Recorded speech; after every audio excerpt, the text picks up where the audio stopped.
Olá, bem-vindos ao canal Física Zeitgeist e agora vamos calcular a força gravitacional entre o Sol e o planeta mais bonito do sistema solar.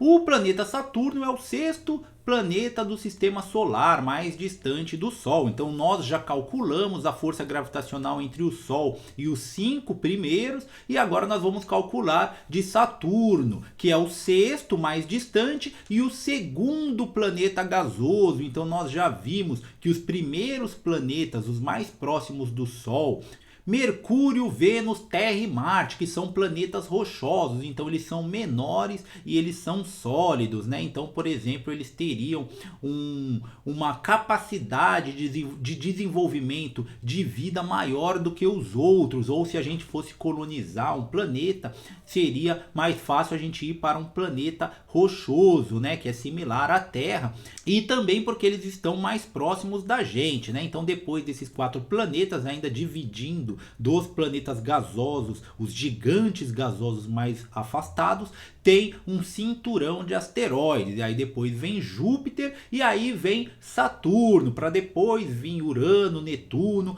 e aí Plutão, né, que está mais distante, que nem é mais planeta. E depois vira um outro cinturão de asteroides, mas isso é conversa para outros vídeos. Aqui nós vamos calcular a força gravitacional entre Saturno e o Sol. Esse planeta que tem uma órbita ao redor do Sol, que ela é de aproximadamente 30 anos terrestre. Então, quando a Terra dá a volta no Sol em 365 dias aproximadamente, Saturno demora isso vezes 30, né? Então, são 30 anos para ele dar uma volta completa no sistema solar.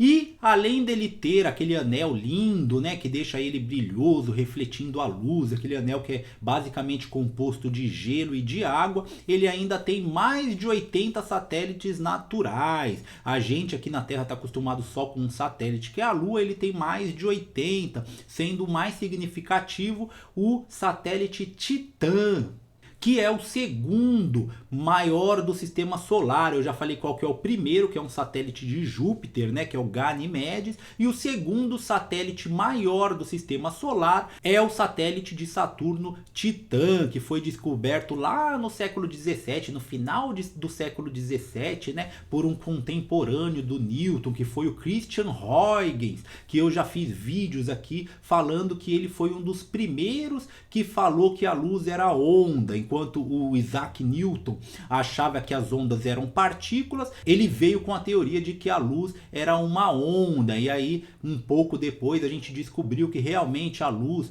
ela era uma onda eletromagnética. Graças a isso, a gente consegue hoje, por exemplo, gerar energia. A gente compreendeu, né? Veio Maxwell e a gente compreendeu os fenômenos eletromagnéticos. Graças a isso, a gente tem hoje as telecomunicações, a geração de energia que abastece a nossa casa, a nossa cidade. Tudo isso tem a ver com essa natureza eletromagnética, né? Que aí por muitos anos achou-se depois que a luz era ondas. E aí veio a física quântica falando que os dois na verdade estavam certos. A luz às vezes ela se comporta como partícula e às vezes ela se comporta como onda. Essa é a dualidade onda-partícula, mas isso é coisa para outros vídeos. Na verdade eu já fiz vídeo sobre isso. Eu vou deixar o card aqui quem quiser se aprofundar nesse tipo de tema. Mas agora vamos para o objetivo do nosso vídeo aqui, que é calcular a gravidade de Saturno e do Sol. Para isso nós precisamos recorrer sempre à lei da gravitação universal do Sir Isaac Newton, que ele que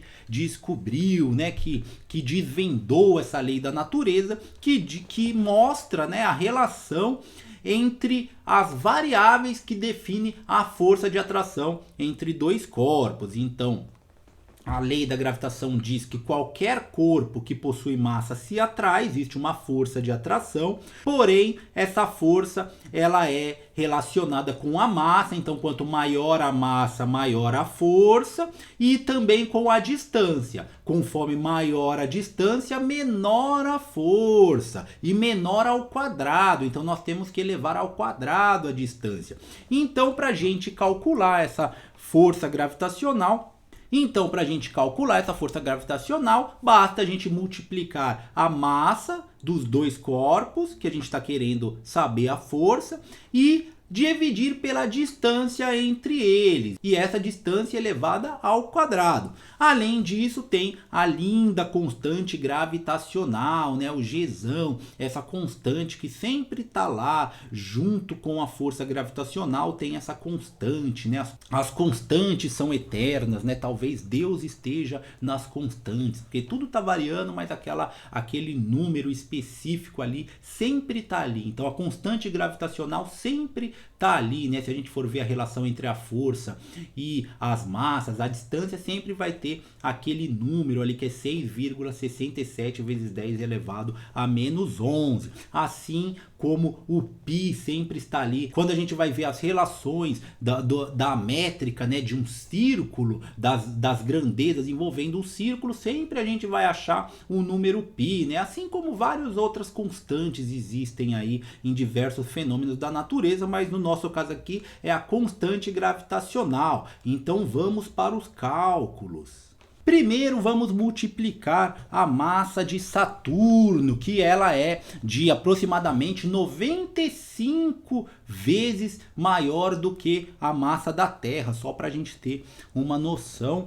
E a massa de Saturno é de 5,68 vezes 10 elevado a 26 quilogramas, né? E aí a gente multiplica pela massa do Sol, que é maior ainda, é 1,99 vezes 10 elevado a 30 quilogramas. E aí a gente chega nesse número astronômico aí, 1,13 vezes 10 elevado a 57, né? Um número astronômico gigantesco de proporções aí inimagináveis. Porém a gente vai dividir pela distância entre Saturno e o Sol elevada ao quadrado. Aí esse número diminui, né? Então a gente vai dividir aí pela distância entre Saturno e o Sol, que ela é de 1.429.400.000 quilômetros. E não podemos esquecer de passar isso para metro, né? Que o Sistema Internacional de Medidas é em metro. Sempre que a gente for calcular força gravitacional, a gente tem que deixar em metros. Então a gente ainda vai pegar esse número de 1 bilhão e vai multiplicar ele por 1000. E aí vai elevar esse número ao quadrado. E dividindo a multiplicação das massas por esse número gigantesco, nós chegamos ao número de 5,52 vezes 10 elevado a 32. Que ainda é um número gigantesco. E aí a gente tem a constante gravitacional, que não podemos esquecer, que é vezes 6,67 vezes 10 elevado a menos 11. Agora sim, finalmente chegamos na força gravitacional entre o Sol e Saturno, que é de aproximadamente 3,69 vezes 10 elevado a 22 newtons. E se você quiser comparar essa força com a força dos outros planetas em relação ao Sol, basta assistir os meus vídeos, que eu já calculei dos 5 primeiros, e basta continuar assistindo, que eu vou calcular dos 3 últimos, né? Também posso calcular de Plutão, talvez eu calcule o Plutão, que já não é mais planeta. E depois eu vou fazer vídeos trazendo essas grandezas para a nossa pequenez, né? Porque quando a gente fala de 10 elevado a 22, fica um número que foge ao nosso senso comum, à nossa nossa intuição, a gente não consegue entender direito a ordem de grandeza de um número tão gigantesco assim. E depois eu vou comparar, vou trazer por uma escala que seja mais compreensível, e aí a gente vai comparar a força gravitacional entre todos os planetas numa escala menor, né? Numa escala como se fosse assim, vamos supor que a cada 1 milhão de newtons a gente vai colocar como se valesse 1, trazer para nossa realidade aqui, né? Comparar, sei lá, com pesos de academia, com coisas do nosso cotidiano, assim como outras variáveis que eu vou calcular, né? Então todas as distâncias, porque na verdade, será que a configuração do sistema solar, a posição de cada planeta em relação ao Sol, né, orbitando ao Sol, será que isso tem alguma lógica? Será que tem alguma sequência? Por que cada planeta está em determinado lugar? Ou será que isso tem a ver com a massa, com o volume, com a gravidade? Tudo isso a gente vai calcular aqui e sempre vão dar números que são números assim, né? 10 elevado a 20, 10 elevado a 30, que são números muito gigantescos, aí a gente acaba se perdendo.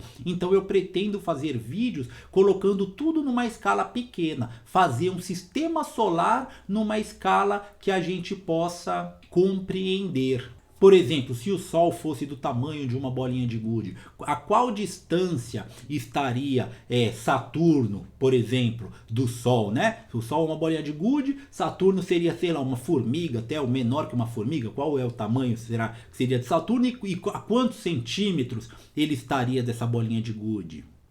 E esse tipo de brincadeira aí não tem fim, né? A gente pode calcular buracos negros, a gente pode calcular a idade do universo, que é uma coisa que eu vou fazer terminando essa sequência, e isso não tem fim. Se você se interessa por esse tipo de conteúdo, se inscreva no canal. Muito obrigado e até a próxima!